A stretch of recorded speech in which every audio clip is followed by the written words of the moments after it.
Halo semuanya, ketemu lagi sama gua Fauzi di channel Banyak Bahas. Dan di video kali ini gua ingin ngobrolin soal alasan kuat yang bisa mendorong lo untuk berhenti judi secara total.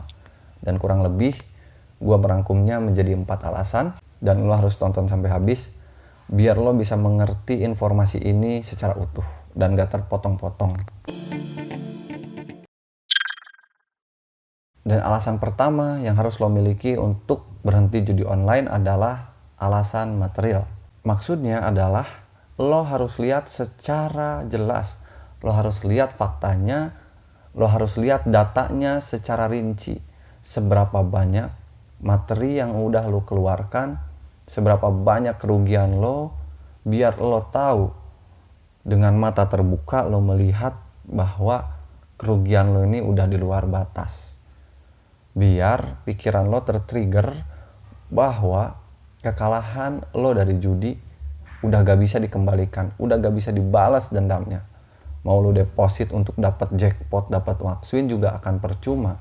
Dan alasan material ini juga wajib lo miliki karena masa iya lo mau uang dari hasil kerja keras lo bekerja, hasil kerja keras lo berusaha yang seharusnya bisa dilimpahkan ke hal-hal yang lebih bermanfaat ke keluarga lo, atau lo bisa pakai sedekah, atau mungkin bisa lo pakai untuk diri lo sendiri, tapi ini semua hilang gara-gara judi online, gara-gara slot, gara-gara poker, gara-gara roulette, dan lain-lain.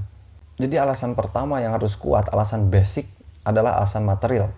Kerugian lo hitung secara rinci biar lo sadar, kemudian setelah lo sadar, lo coba pikir ulang, lo coba evaluasi, bahwa ternyata lo tuh udah jatuh sedalam ini gitu. Bahkan kalau perlu lo print rekening koran lo simpen di tembok bahwa iya ternyata gue udah kalah jutaan. Yang seharusnya uang ini bisa dipakai usaha, atau uang ini bisa lo pakai sedekah, atau uang ini bisa lo kasih ke keluarga lo. Dan itu jelas lebih bermanfaat. Yang kedua adalah alasan keluarga. Ya, kita semua punya keluarga. Buat lo yang sudah menikah, apalagi jelas lo adalah seorang pemimpin. Yang belum berkeluarga pun sama, lo punya orang tua, lo punya adik atau kakak mungkin, lo punya saudara. Yang pasti kita semua lahir ke dunia ini gak mungkin tiba-tiba, gak mungkin dari telur. Bangsat kau! Dan jangan pikir bahwa perilaku kita main judi ini berdampak terhadap diri kita sendiri. Enggak, justru ketika kita main judi, yang main kita, uang-uang kita, tapi kerugiannya akan berdampak kepada banyak orang. Bahkan orang-orang di sekitar lo, terutama keluarga yang lagi kerja, uang gajinya tiba-tiba habis dan gak bisa ngasih nafkah ke keluarganya. Yang lagi nabung buat nikah, gagal nikah karena uang modal pernikahan habis dipakai deposit. Dan yang terdampak bukan diri lo aja, tapi orang yang lo mau tikahin, keluarga lo jadi malu, dan lain-lain. Intinya, perilaku perjudian yang kita lakukan selama ini tidak berdampak terhadap diri kita sendiri, tapi berdampak juga kepada orang-orang terdekat kita, terutama keluarga. Jadi kalau misalkan lo masih sayang sama keluarga lo berhenti judi, perkuat alasan ini. Kalau lo belum kuat dengan alasan-alasan lain, pakailah alasan keluarga. Tapi buat gue secara pribadi, dari keempat alasan yang akan gue jelasin nih, lo bisa gabungkan. Dan kalau misalkan ada tambahan yang bisa lo tambahkan, lo tinggal tulis kolom komentar biar orang lain juga bisa baca. Dan tinggal diulang-ulang aja, tinggal diperkuat, tinggal dikonsistenkan aja. Selagi alasan ini udah lo pegang dengan baik. Selagi alasan ini udah lo pikirin matang-matang. Yang ketiga adalah alasan agama. Berdasarkan apa yang telah gue alami, ketika gue kecanduan judi, gue sangat jauh dari agama. Gue jarang beribadah, jarang bersedekah, dan lain-lain.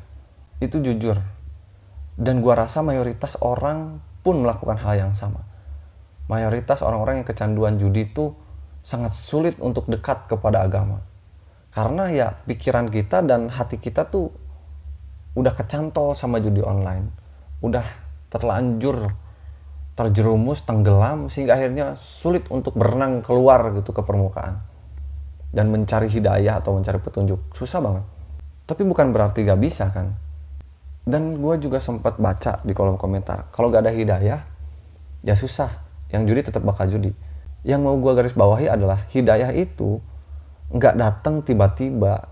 Hidayah itu nggak datang kalau kita nggak berusaha. Hidayah itu datang ketika kita mau berusaha. Apapun agama lo, terutama yang muslim sama seperti gua sangat yakin bahwa akan ada jalan keluar kalau misalkan kita mau memperbaiki diri, apalagi ditambah dengan memperkuat spiritual kita. Kita mulai beribadah lagi, kita mulai bersedekah lagi. Gue yakin pasti ada jalan keluar kok. Karena ini berdasarkan pengalaman gue pribadi. Dan gue pun gak akan capek untuk selalu bilang bahwa gue gak mau menggurui, gue gak berniat menggurui. Gue hanya mengingatkan. Takutnya di lingkungan lo gak ada yang ngingetin. Gue pun sama, ibadah gue masih belang bentong, sedekah gue masih sedikit. Tapi setidaknya gue masih melakukan itu. Meskipun entah diterima atau enggak, itu bukan urusan gue, itu urusan Allah Subhanahu wa Ta'ala, itu urusan Tuhan, haknya untuk menerima atau enggak. Tapi gue sebagai hambanya berupaya beribadah semaksimal mungkin. Dan gue yakin lo juga pasti bisa, bahkan bisa lebih dari gue. Gue sangat yakin. Selagi lo punya alasan kuat ini. Dan jelas banget bahwa agama itu melarang kita untuk judi karena madaratnya besar. Dan di agama apapun, gue sangat yakin judi itu tidak diperbolehkan. Judi itu diharamkan.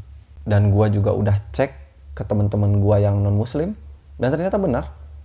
Judi itu ya haram, gak boleh. Karena memang faktanya judi itu banyak keburukannya. Bahkan nyaris gak ada kebaikannya sama sekali. Selain kesenangan pribadi mungkin.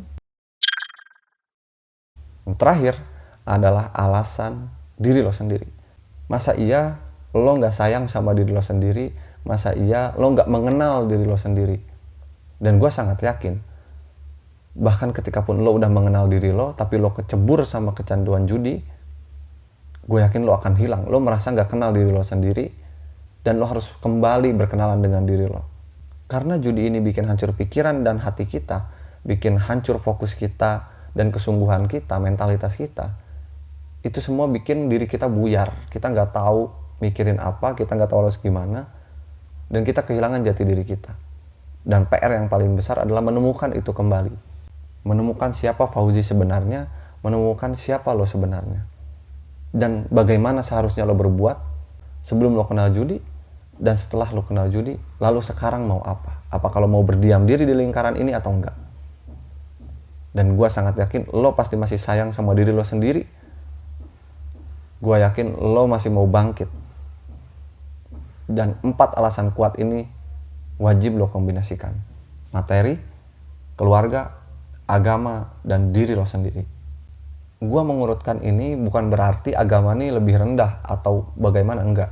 Ini hanya urutan aja, dan kombinasikanlah 4 alasan ini. Terus pikirkan ulang, lo coba refleksi, lo coba menyendiri sejenak, terus pikirkan apa yang gua sampaikan, dan mudah-mudahan ada manfaatnya, kecil maupun besar. Segitu aja yang ingin gue sampaikan di video kali ini. Mohon maaf kalau gue terdengar seperti marah-marah. Tapi percayalah teman-teman semuanya, gue bilang seperti ini sangat-sangat jujur dan sangat-sangat pure dari hati yang sangat dalam. Karena gue adalah korban judi, bahkan gak gue sendiri. Keluarga gue juga rusak karena judi. Percayalah. Jadi gue sangat berdoa, sangat memohon untuk lo segera berhenti judi. Perkuat 4 alasan ini. Gue yakin step by step lo akan segera total berhenti judi. Sama seperti gue, sama seperti pejuang lawan judi yang lain yang udah berhenti. Dan gue mau sedikit mengingatkan bahwa di beberapa detik terakhir akan ada 2 rekomendasi video yang muncul di video ini. Dan lo bisa tonton untuk melanjutkan penjelajahan lo di channel ini. Dan segitu aja yang ingin gue sampaikan. Terima kasih untuk yang udah nonton. Sampai ketemu di video banyak bahas lainnya. See ya.